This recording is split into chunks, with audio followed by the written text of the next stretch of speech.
Good morning from 90.3 WMSC Upper Montclair, the voice of Montclair State University, coming at you live from the beautiful School of Communication and Media here at Montclair State University. I'm Louis Biontalillo, joined as always with the lovely, the red sweatshirted Kyle Pepitone. How you doing today, Kyle?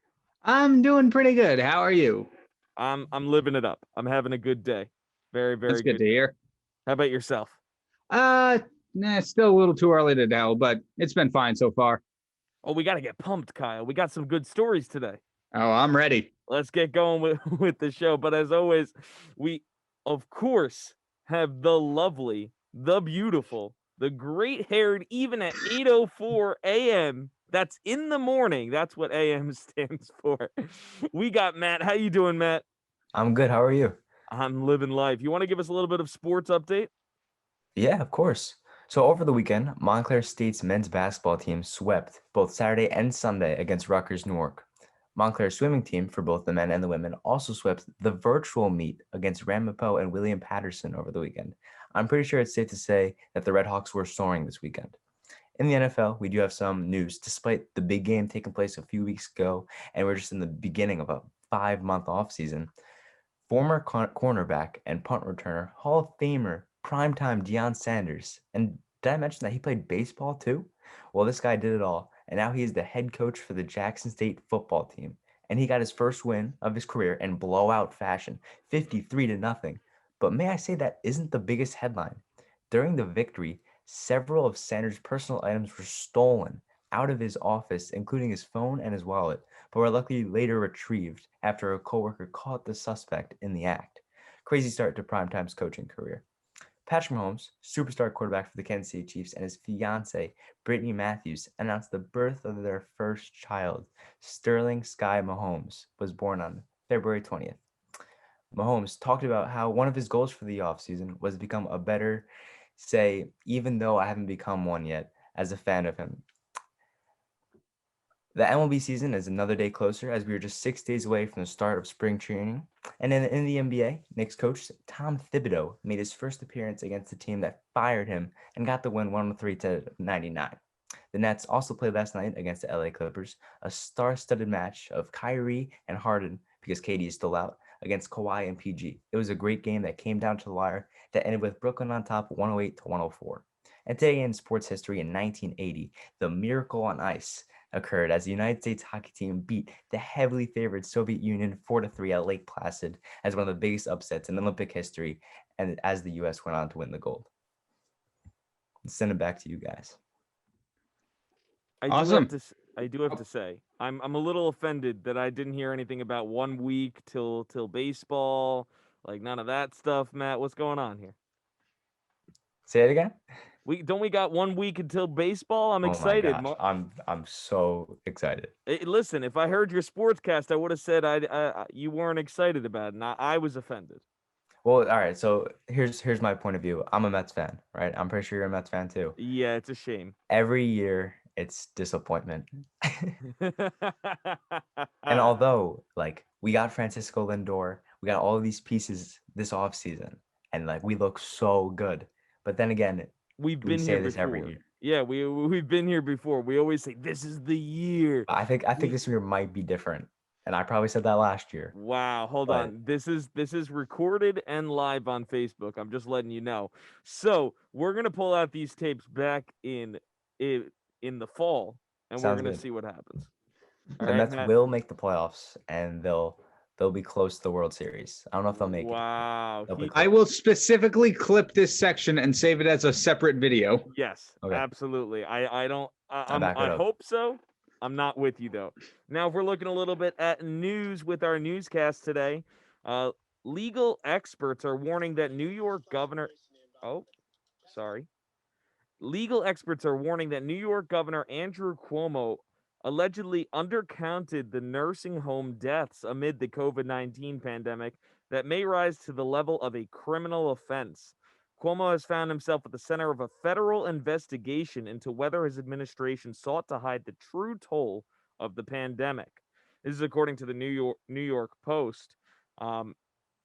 And we're going to go to our next story here from NJ.com. The head of the House Democrats' progressive wing defended $1,400 stimulus checks in President Joe Biden's coronavirus stimulus bill on Sunday, while a Republican governor called for scaling back the package, and the number 2 House Republican dismissed polls showing strong support for the almost $2 trillion measure. The comments came as the House prepared to vote this week on the stimulus bill under a process known as reconciliation that will prevent a Senate filibuster and allow the Democrats to pass the legislation by majority vote without any Republican support. Now, if we're looking at weather, it's a little bit of a snowy day here in Upper Montclair. It's 31 degrees, and it looks like we might be seeing some precipitation around noon, going on until 6 p.m. And that precipitation will probably be a mix of rain and snow. So make sure you bring those boots out there today. It's going to be a slushy one. That's all. That's all I have to say. Later tonight, it's only going to drop 1 degree down to 30. Tomorrow, it looks like we have a little bit more snow coming. Like not a lot to like nothing to even scoff at. But we are seeing a little bit of snow with winds reaching up to 13 miles per hour. However, it probably won't stick according to meteorologists because we're looking at a high of 42 degrees. This has been your newscast. Going on to the Morning Buzz. I'm going to send it back to Kyle. I just want to say, in terms of weather, it feels like we're getting an entire season of winter within just 1 month. Like, to my knowledge, it has not snowed in all of December, all of January, and then it's just been nonstop snow all of February. You know, I have to say, if I didn't know any better, I would say that you read my first story that I have put in here. And that's a perfect segue, Kyle. I do have to say, the National Weather Service is forecasting snow across the northern portion of the Garden State today. Obviously, while not as much as last time, this does push New Jersey into one of the snowiest Februaries ever recorded. To put this into perspective, in the first week of February alone, just from February 1st to February 8th, 7 measly days, Newark had, and did either of you see this number yet? Did you see this number? I did, but I'm gonna keep my mouth shut. Matt, do me a favor. Guess how many inches in just the first week? Usually we would say probably in February about 3, maybe 4, 5. What do you think? All right, well, considering that it's like one of the most, I'm gonna guess In 1 week. 7 days, 21. You had to read this. No. 21.7 inches of snow in the first week of February alone, and that's why he's our sports guy. I was just like 7 days, 3 inches a day. 21. Yeah, no, really, 21 inches in the first week, and it's That's been absurd. piling on ever since. We could see some records here, gentlemen, and I don't really want to see this record. I'm usually a fan of records. Like, Not this one. no, not at all. Listen, I enjoyed the snow. I went out. I made myself a nice little snowman. What else did I do? I went a little sledding using an Amazon box as a sled. I made a path. It was an interesting time at 11 p.m. over by the village. Yeah, but I'm done. I'm kind of done. It's lost its appeal.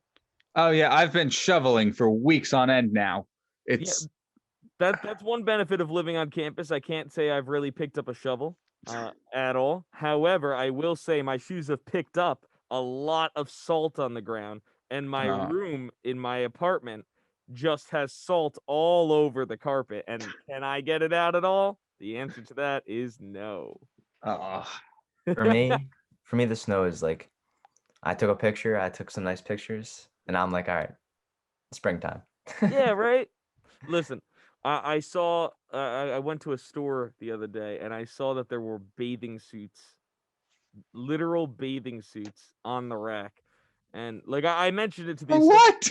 when I went to go shop. When I went to go pay, I said to the associate, "Yeah, I guess you guys are ready for summer." And she goes, "Can I tell you we're ready for summer?" And she said they just came in, so they may be a little early, but they have the spirit all right. I'll say that. Yeah, I can't wait for summer either. I actually burnt my hand because of this snowstorm, believe it or not. Hold on, that doesn't make sense. You have to explain that. So, like Nat, I took a few pictures of the snow. But the thing is, for Christmas, I got one of these photography balls, which is just Okay. a giant glass ball that like reflects what you're looking into. And you know how glass works in terms of sunlight. So holding said glass ball up to the sunlight kind of channeled the sun's rays into the palm of my hand. So basically, where did you get this photography glass sphere? I got it for Christmas. I don't know where it came from. Yeah, but did your parents get it for you? Oh yeah, So effectively, your parents got you a glass ball for Christmas, and you said, "I'm gonna go use the glass ball."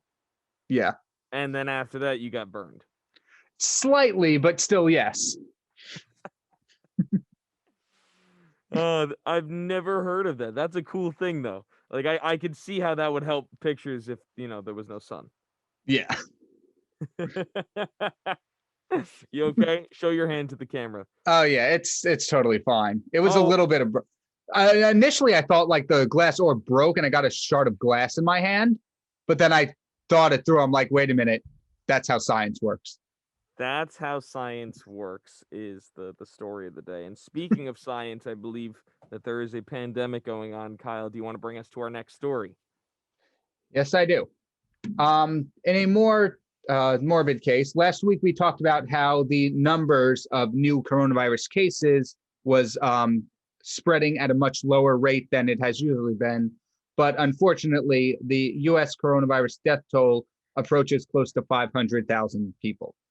So this Sunday, the Johns Hopkins University totaled the number of deaths due to coronavirus in the United States to around 498,000. They said, quote, this comes from AP News, who said, quote, the figure compiled by Johns Hopkins University surpasses the number of people who died in 2019 of chronic lower respiratory diseases, stroke, Alzheimer's, flu, and pneumonia combined. The first deaths of this entire pandemic happened in Santa Clara County in California about a year ago in February of 2020. From there, the death tolls took 4 months to reach 100,000 people, 200,000 people by September, 300,000 by December, 400,000 in January, and now at the end of February, we are nearing 500,000. According to Johns Hopkins, again, the worldwide death toll of the coronavirus pandemic has been around 2.5 million people. It's definitely a sobering number, and I don't know if Yeah. any of you saw the New York Times here, and it's kind of hard to show you. But anyway, their front page, they have something where there's just a lot of dots, and if you're watching on Facebook, you might be able to see this. But there's a lot of dots on their front page, and each of the dots represents one life lost um, in the United States in just 1 year. A sub headline says more than in 3 wars that the United States fought. So that's a very sobering thing, and it's very very sad. There's nothing more that I could say to that. If you do want to look it up, by all means, I recommend looking up. Um, it's just very sad. They have lines of when each of the time that we hit another 50,000 deaths, and it starts off with big boxes, which represent the length of time, and then the boxes get smaller and smaller and smaller until we reach the last one. And it only took since February 3rd to get these last 50,000 deaths. Um, so definitely sobering numbers. It shows that yes, what we've been doing, it works, and this number probably would be a lot bigger if we haven't done everything that we have done. But it also shows that it's not going away right now, and we have a little bit until it does go away. And I know this isn't a religious show, but I'm just in my head. I'm always praying for these individuals, especially those that are in the hospital right now, fighting for themselves right now. And So we can't do a moment of silence on air, but if we could, I would. So that's for the 500,000 people in the United States that did die from the coronavirus. Now, if we look at Montclair State University numbers of COVID, obviously this number is going to be a lot smaller, a smaller population. We have a COVID dashboard that they update every single Friday here on campus. And the first week that people were on campus, we saw 7 total cases of COVID-19 on campus. That was 5 students, 2 employees. Now, if we look at the second full week, which was last week, we did have a big increase in numbers here on campus, and we had 22 students and 0 employees test positive for the coronavirus. It's important to note that the first week they weren't testing people, so that's most likely why we're seeing an increase in numbers. We are testing a lot more this semester. Each resident students who live on campus, starting next week, will have to get tested at least once a week, and that'll be either a regular test or the following week. You could be seeing, depending on your cohort, and check your email for that. You could be seeing 2 rapid tests in 1 week. And Kyle made a face with that, and yeah, It's not fun. it's not fun. It's not fun. It's important, but it's not fun. Right. If there's one thing I do say, I'm not a fan that the university is using rapid tests for Right. 2 reasons. One, rapid tests cost a lot more money than the regular tests, and 2, more importantly, they're far, far less accurate. Right. We know that the regular tests, the one that take usually about 3 days to get back, those are fairly Spot on. Yeah, hey, look at us, Kyle. Right on the money. But I'm sure we've all heard of somebody who got a rapid test and then they either tested positive or negative, and then it reversed after Right. taking a subsequent test. So I would not be shocked, and this is a prediction, I would not be shocked if we see these numbers continue to increase. Right. I want to, it's a fine balance what I'm trying to say here. Of course, this is not a good thing that we're seeing these cases, but I also want to explain that since we are doing more testing, we are going to discover more cases. Right. I'm not saying that's a bad thing. I'm just saying you are going to see these numbers increase. And if you don't, that'll be a miracle. That'll be a really good thing. If it doesn't increase, I'll be super duper happy. Yeah, exactly. It is also important to note that in this dashboard, they also have the statuses of cases, right? And from those 22 that tested positive, 19 of them are currently in isolation and recovering, and 3 of them are recovered and cleared to return to campus. So far, that number keeps increasing, the recovered and cleared to return to campus. Like last semester, I think we were up to a few hundred that were, Yeah. So but those numbers still stay there. So it's important to Yeah. read into them. And exactly what I said last week, we did 563 tests here on campus. So that seems like an accurate proportion. And Yeah. I do have to say I'm happy that the university does this. I'm happy that they put the whole dashboard together, because they also have positivity rates, and that's important as well. If you look at the week ending on February 4th, our positivity rate was 1.04%, which is above that number 1 line. If it's anything above the 1, that's not what we're looking for right now. It's not bad, but it's not amazing. Right. Okay. The following week, we had a positivity rate of 0.32%, which was far better. And then last week, we had 1.24%, which is higher than 2 weeks Yeah. prior. So we take it as it is. We see what's going to happen. As long as we keep using these safety guidelines, we wear our masks. Some people I've seen are double masking. In the studio, we're wearing gloves. We're social distancing. But I think the most important thing is, in one of the university's measures, is they don't want you going off campus if you are a resident student. Right. They found that's where most of the positive tests come from. They stem from those off-campus, I'll quote, adventures. Makes sense. Right. Because on campus, I would say living here since September, what is that? September, 6 months. October, November. Yeah, pretty much 6 months. Um, I feel rather safe on campus. There, you can be safe if you would like to. However, it's also easy to not be safe. So it's Right. everyone's decision. But I know for a fact that when people go off campus, it's far less safe than it is when we're on campus. So kudos to the university for everything that they're doing. Hopefully, we see those numbers continue to decrease, and the other numbers, which is the COVID vaccinations, continue to increase. As of right now, we have 243 students that got their first dose, which is not a big number, by the way, compared to our thousands of students here, and 79 of them are fully vaccinated, getting their second dose. You look at employees, it's a much higher percent of employees. 272 got their first dose, and there's obviously a lot fewer employees than students. Right. And 83 of them got their second dose. And So this is all people who got the vaccine through the university, not from an external source, correct? Or no, I don't believe the university is doing any vaccines, which leads me to believe that this number is actually pretty low, because I bet your follow-up question would have been, well, I didn't know I was supposed to report when I get the vaccine. right, yes, That's what I'm thinking. something along those lines. So yeah, so if you get your vaccine, the university would like to know for Right. their Okay. data purposes. So definitely, if you can, send that in to the University Health Center. Um, and that's all I got about COVID. And that's what I got.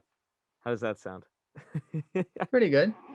Sound But decent? unfortunately, we're not done talking about COVID yet. We got a few more stories coming up.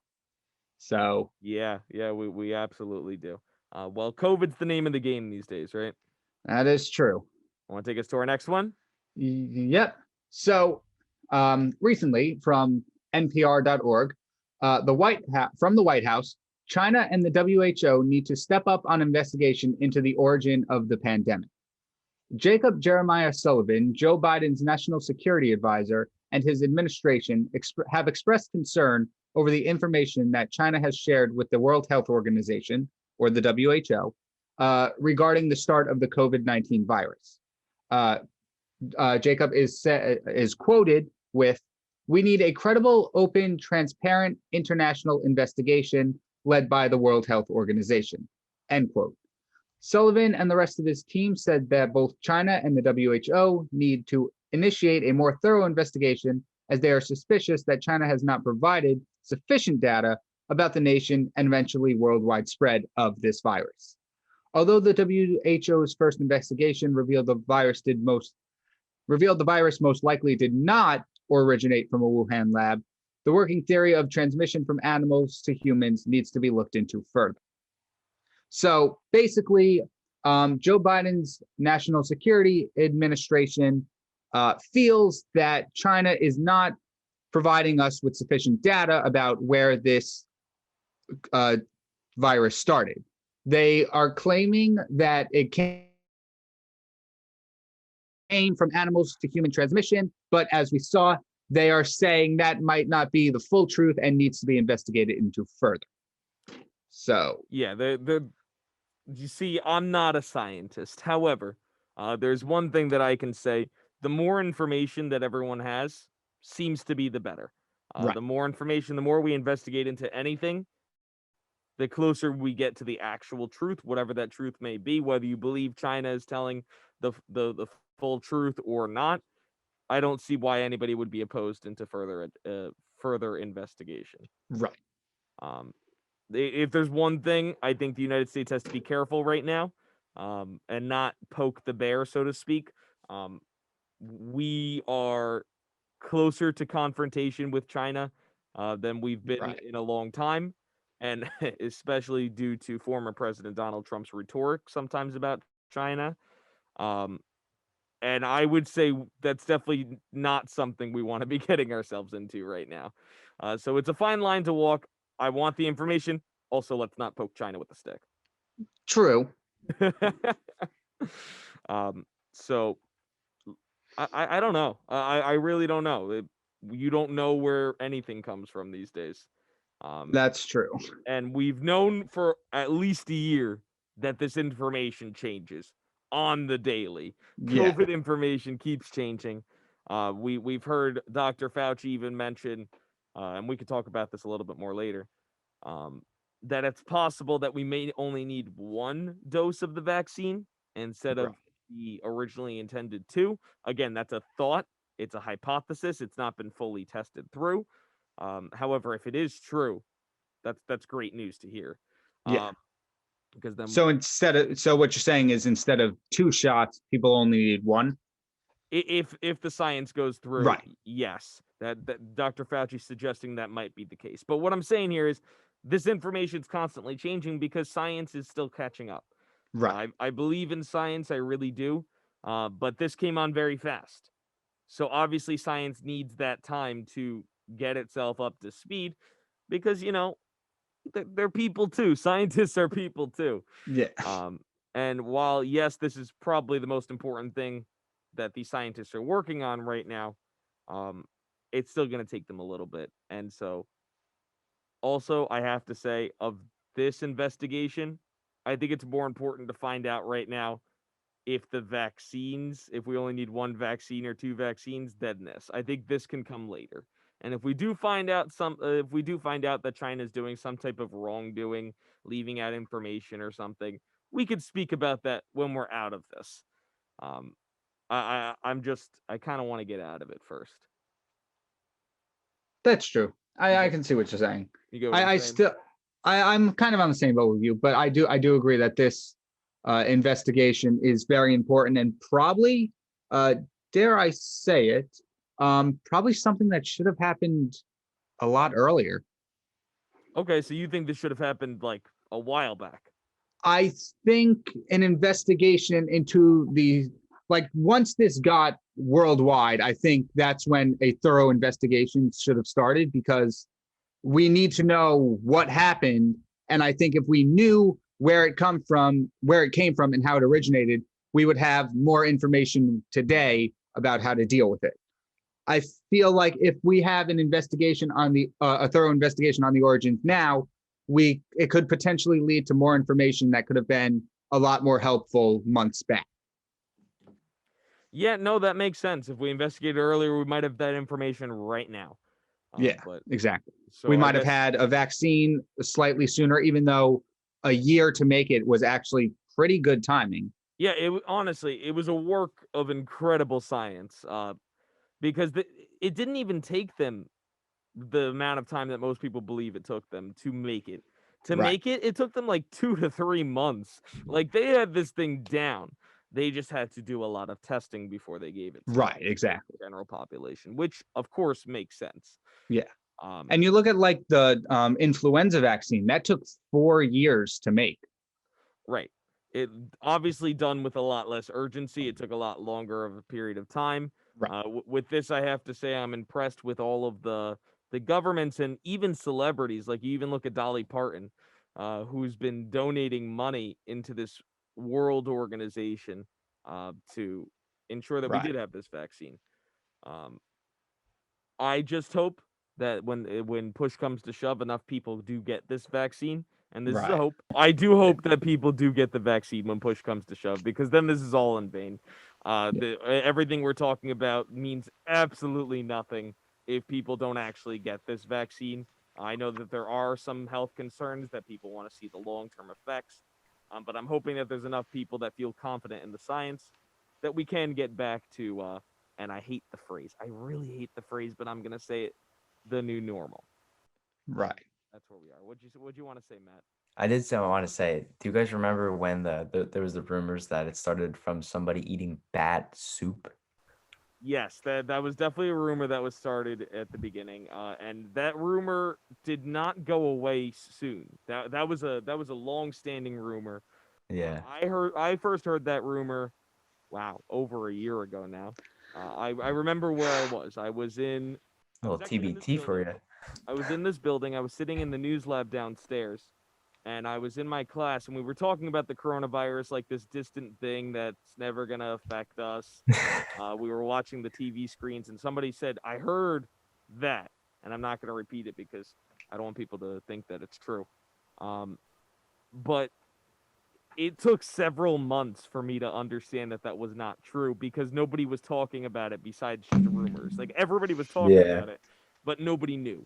And it went from that to like it had a whole bunch of mutations, this rumor that just kept changing and like, oh, did you hear this? Oh, did you hear that about the coronavirus? It's coming to the United States, and we're all like, no, no way.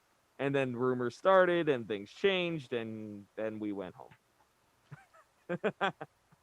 Yep.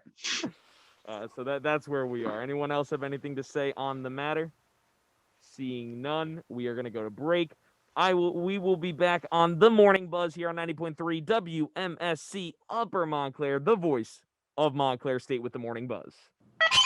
90.3 WMSC Upper Montclair. Welcome back to the Morning Buzz here on 90.3 WMSC Upper Montclair. It is 8:38 a.m. That's in the morning. That's what AM stands for. On a beautiful Monday, February 22nd in the year 2021. It's going to be a good day. It's going to be a good week. You're spending it with us. My name's Louis Biontalillo. I'm here as always with Kyle Pepitone. and Matt Boucher. I just like to give a shout out, and I know she hates when I do this, to our wonderful producer, Amanda. You won't hear her. She's behind the scenes today, but she's always doing a great job getting us to air. Of course, getting us on Facebook, of course, which is probably the hardest thing ever. And Matt's giving her a round of applause right now with his Zoom. But enough about Amanda. No more praising her. I don't want her to get a big head. We're going to go to our next story. We're going to go to our next story number 4 of the day. This comes from Texas, where an 11-year-old boy did die in Texas, and a family raises a lawsuit. The Electric Reliability Council of Texas, or ERCOT, has been hit with a $100 million lawsuit accusing them of negligence in the death of a child this week.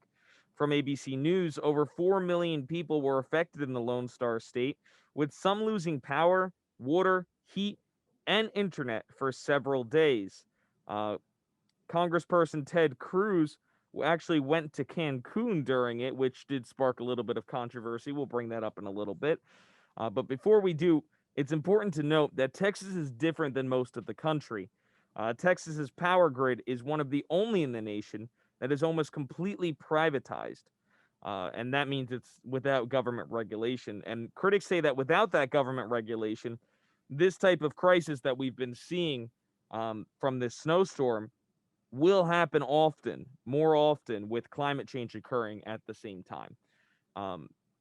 So obviously in the past week, we've all heard the stories, we've all heard the news that there was a lot of snow in Texas, and that's not something that you do hear often. Yeah. It's something we've only heard in recent years. This one is the second in our lifetime. The last was before 2010. I can't give you the year. Yeah. I But remember that. you remember that? Yeah, only because my dad was there during like that first snowstorm. Because well, I don't know why he was there. I forget why. But he always says in Texas was the hottest he's ever been and the coldest he's ever been. That's insane. I know. That's insane. Well, I do have a good friend that lives in Texas, and I was on the phone with her the other day, and she told me, and I thought, obviously this is not a laughing matter in the slightest, but she told me that people were in her apartment complex. They had no running water, right? So in order to flush the toilets, they were going out to the pool that was open, got a bucket, not where you're going, not where you think this is going, Kyle.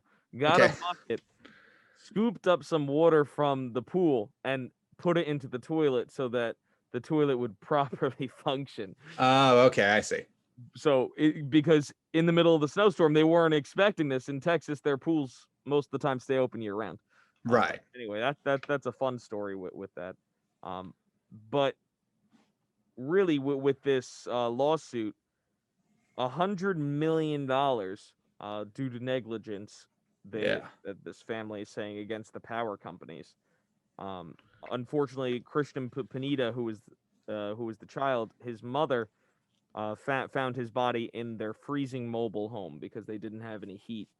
Um, and this is something that happens. We've seen this happen up here in the Northeast. We've seen this happen before because of lack of power, but much less often. It's not every snowstorm you're seeing something like this because we have the proper infrastructure here to deal with the snow. Down in Texas, they're Yeah, not thinking this way. they're not used to this at all, which makes it a lot. I'd say not only worse, but like it adds that sense of terror because you don't like we know here in Jersey, okay, it snows, we shovel for a few days, then it's gone. In Texas, they don't have any of that. They're used to like 80, 90-degree weather year round, and all of a sudden everything's freezing over. How do you deal with that? Yeah, they simply don't have the infrastructure in place. They don't have the salt that we do to put on the ground. That's one thing. They don't have the plows because what are you thinking? You don't have a plow. Yeah. Most people, like, yeah, they probably own like boots, but like not snow boots. Like that's not something that every individual in Texas has. Right. And I'm sure not everybody listening to this right now, or maybe not everyone in the Zoom room has snow boots, but that's an extreme example. Now, if you look at the exact numbers that they ended up getting, most of the places were like between 4 to 6 inches of snow, which here would cause a disturbance. That would be if at the right time a day off pre-COVID, or these days a virtual day of work or a virtual day of learning or whatever you're doing. Uh, but again, in Texas, two things. One, their coronavirus situation, while their numbers are not much different than ours, uh, they have a little bit more, or they have less regulations right now on what Right. they can and can't do. So again, they don't even have the proper infrastructure for an online learning day. Not that that would have been helpful, because many places did lose that power. But we saw some places get up to 9.5 inches of snow, which again, they don't have plows. Right. I'm sure that they have some plows, uh, but Texas is a big state, and I'm sure the majority of it don't have plows. Like you ask 100 people in New Jersey, do you own like one of those trucks with the plow? You probably get one or two people out of each 100 that will say, "Yeah, I own my own plow, and Right. I just shovel my driveway. If my neighbors never need it, I'll help them too." A lot of people have snow. I have a snow blower at home. I don't know if you guys do. Yeah, Um, we just got one, yeah, and see, thank goodness. yeah, right. Especially because of the snowy February. But these people, they don't have that in Texas. Right. And that's not to make them sound impoverished. It's just they don't think that way. I don't have They what haven't needed it. yeah, right. They have, why would they spend all that money on something that's needed once every 10 years? It's just when that once every 10 years happens, it's Right. brutal. It's definitely brutal. Um, Good news is most of the power in the state is back online. When I spoke to my friend yesterday, it's weird. The only thing that was still down was her landline. Um, and this family friend of mine, she's not our age. She's a little bit older than us. So she still has minutes on her phone. So I was on the phone with her, and she goes, "I've used almost all my minutes. I've used almost all my minutes. I have to hang up." And I'm like, "Wow, I haven't heard that in a long time." Um, but it shows that I'm sure she's not the only one in Texas right now that has no more minutes on their cell phone. Right. Um, they were lucky in their complex. They did have a generator which kept on like the fridge, but that's about it. Right. Um, Okay. but many other places had nothing, and especially in this mobile home where this child passed away. It's worth noting that something better could have been done. Right. It's worth noting that. And speaking of something better could have done, Ted Cruz, Republican congressman from Texas, and again, I'm not going to play it this time, but I do have to say this does not represent WMSC or the Morning Buzz. He went on vacation to Cancun once this storm hit his constituents, and a lot of people are a little angry about that. He went to Cancun, he flew there, and on the same day after hearing the outrage of people that he went to Cancun, flew right on back to the United States, which I saw does beg the question: shouldn't he be legally in a 2-week quarantine right now, Um, technically. I Dep- I think it guess might I depend where he went. Like if he like if he has I don't know if he's flying in a private jet, but if he flies a private jet, gets He to was Cancun, not. He was not flying in a private jet. he was flying like commercial, like with like a bunch of other people. Yes. Yeah, he's Yes. probably quarantined. Yeah. Yeah. So it's an interesting story. Ted. This is not the first time Ted Cruz has sparked controversy, and I'm almost certain that it will not be the last time that Ted Cruz sparks controversy. He's an interesting character. Listen, I think the worst thing he ever did. I don't know if you guys know him that well, but his beard. not It's personally, awful. no. The beard is terrible. Yeah, I'm thankful not to know Ted Cruz personally as well. Kyle, I'm happy to know that you feel the same way. Uh, um, yeah. So, a quote from Ted Cruz, because I'm bashing him a little bit. I'll give him a second to defend himself.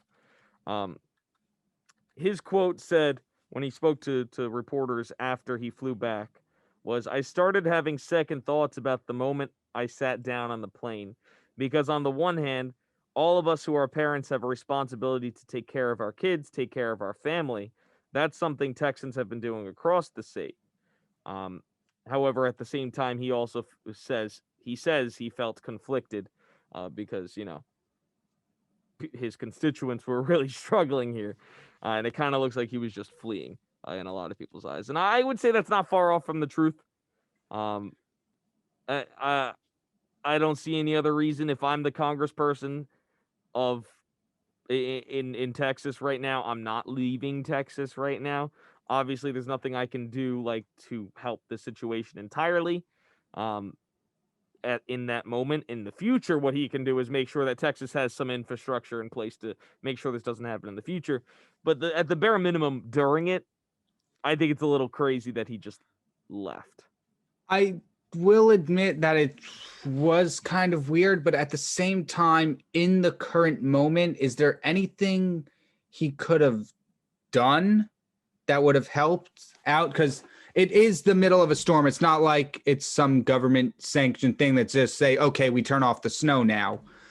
Like I admit in the future, like Texas as a whole should take a look at this and say, okay, we might not need to go full force like, for example, New Jersey has, but we should start putting things in place like snow blowers, snow plows, all this stuff in case this does happen again. But at the current moment, I don't think there's much they can do about it now since it's already happened. I just think they should take this from the future, for the future, and learn from it. Because this is the second time it's happened, you said. I wonder if like it probably wasn't, but if Ted Cruz's trip to Cancun was planned like a couple months ago and like it was just like a routine vacation that It was not. It goes was. on. It was not. It was an impulse decision, and he It was did. an He escape did. route. It. Well, I can't say it was an escape route. However, he did say that it was not a planned out trip. Actually, he blamed his daughter, saying that his daughter wanted to go for a vacation, which I just found a little bit more repulsive. Like, people are coming at you, and now you're feeding your daughter to the wolves. I don't know. Something about this man's morals, what he's shown me before, makes me not believe him many times. And I'm conservative. But I understand completely what Kyle is saying here. That there's nothing in the moment that he could have done, and I've heard the argument before. Um, I don't know. To me, if I'm representing these people, I should struggle with the same people that I'm representing. But that's not necessarily the facts. That's not the down hard truth.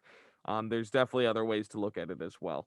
And my opinion is no better than anyone else's, which is something, by the way, that people need to learn. I think everyone needs to learn that for a second, because I'm just, that's all I'm going to say. Your opinion is no better than anyone else's. That's it. You hear me? Do you hear me? All of you. Okay. Everyone we're good. And that wasn't directed at you, Kyle. Don't worry. I know. That's a personal gripe that I just subtweeted live on air. But that's where we are here, and we only have a few more minutes of the morning buzz here on Monday morning. There is 2 more stories I'd like to do. I have one more story. Kyle, you tell me. I'm kind of sick of talking about COVID. True. Is that okay with you? Yeah, I was just thought it would be a good one since it's a relatively positive story, but Oh, I'll is it? just It's a positive one. Go for it. Go for it. I'll run through it a little quick. Basically, to make a long story short, the New Jersey COVID numbers are on a decrease. So basically, although we did report 1,800 new positive tests in the last week and 25 additional deaths, the numbers as a whole, the positivity rating has gone down. Last week, it was at 25.5 cases per 10,000 residents in the state. It has dropped 15.4% to 21.6 new cases per 10,000 residents. That's just basically the main points of the story. But if you want to do this other one, we can go on to that hey, one. listen, that is fantastic news. I'm seeing Matt in the corner. I think he's smiling. Look at him. He's smiling at the good news.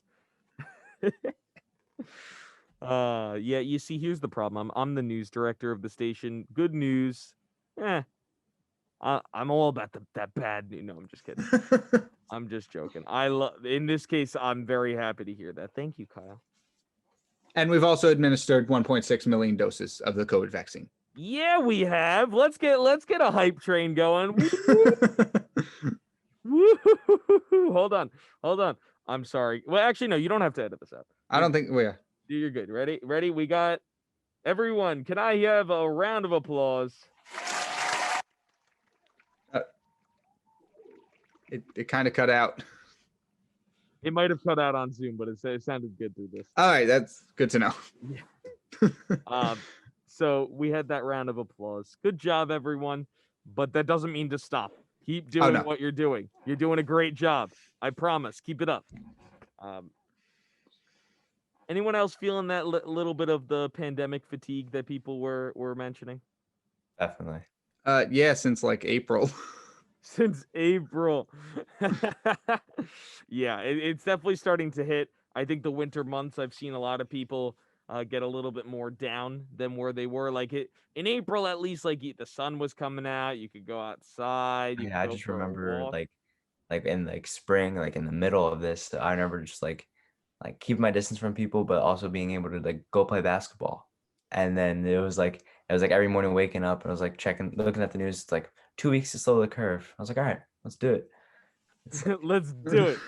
No, that's definitely how I feel. 2 weeks later. I've had a weird thing where I've been a little nostalgic of the early days of the pandemic. It's strange. Like, I don't know. There was a time where we were all actually staying at home. Yeah. There was a time where it just felt like a community. It felt like we were all doing it together. We were all trying to help each other. Well, we were all staying at home because Animal Crossing just came out. Oh yeah, so we need Animal Crossing 2.0 on the Switch. That's what I think that's what you're calling for, Kyle. Yeah. Yeah. I worked at Wawa, and so we were open like when like everything was getting shut down, and like I pumped the gas, and so usually in like a regular weekday at like 5 o'clock, like everybody's coming home from work and it's packed. Like I'm like running around pumping people's gas. It was like I worked an 8-hour shift and I think I probably pumped like 8 cars. It was nice. Yeah, I think I also miss the beginning pandemic days. I work at a karate school, and obviously we shut down. But we learned how to teach karate through Zoom, which is an interesting tactic for sure. And I've been doing it since. Although the karate school has opened, I remain doing virtual classes for those who want it. It was just like I used to actually go into the karate school when nobody was there and teach from there, and there was something peaceful about it. I have to say, like the only other people that were there were the 3 full-time employees that work there. None of us got together. We all sat in our corners teaching virtual classes, and then we waved to each other when we were done. I don't know. I feel like everybody has like that story that they're like, this is what I did. And Yeah. as sad as it is, and I hope that this goes away. Don't get me wrong. This is, I want it to go away and I want everything. We're in a situation now that when we are 80 years old, we'll be able to say to our grandchildren when they're studying for their test of 2020 and 2021. I lived through that. Like we lived through that. That like what did you do during the worldwide pandemic? Oh, well, I stayed home. I was Animal there. Crossing. I played Animal Crossing. I learned how to play a ukulele. Um, I went swimming in my backyard. I spent a lot more time with my family. Probably got into a few too many arguments with my family. No, I'm just kidding. But yeah, it's the days of no toilet paper, nostalgic times, man. Like we were all in it together, except for the people that were hoarding toilet paper. If you were hoarding toilet paper, you were the common enemy, and everyone came together to despise you personally. Um, one thing from each of you, really fast. What's one thing that you probably, besides Animal Crossing, one thing that you probably won't forget from the early days of the pandemic? Oh, I don't know. There's something like you said, there's something nostalgic about it, and I don't know what it is. Oh, maybe because my room was set up differently. I don't know. Maybe I was learning new things there was just something different that made March of last year seem just slightly better than March of this year is going to be. You know what? That's fair. Matt, really fast. I definitely got to spend a lot more time with like my family and my girlfriend's family. So I think that was definitely a big positive because that was like last year was my senior year of high school. So I was doing like a ton of different things and I was like rarely home. And then once that happened, I was like, all right, let's stay home. Yeah, absolutely. And from everyone here at 90.3 WMSC Upper Montclair, the voice of Montclair State, we'd like to thank you for tuning into the Morning Buzz. Remember, we come on every single morning. Well, not we. The Morning Buzz is on every single morning from 8 to 9 in the morning. The AM, that's what morning stands for. That's what we learned today. And we hope you have a fantastic week. Stay smart, stay safe out there. And we'll see you real soon. I think we had a really good show. What do you think, Lil John? Yeah! Absolutely. And from all of us, I'm Louis Beyond Lillo. I'm Kyle Pepitone. And I'm not Lil John, I'm Matt Boucher. Absolutely. And we'll see you next week.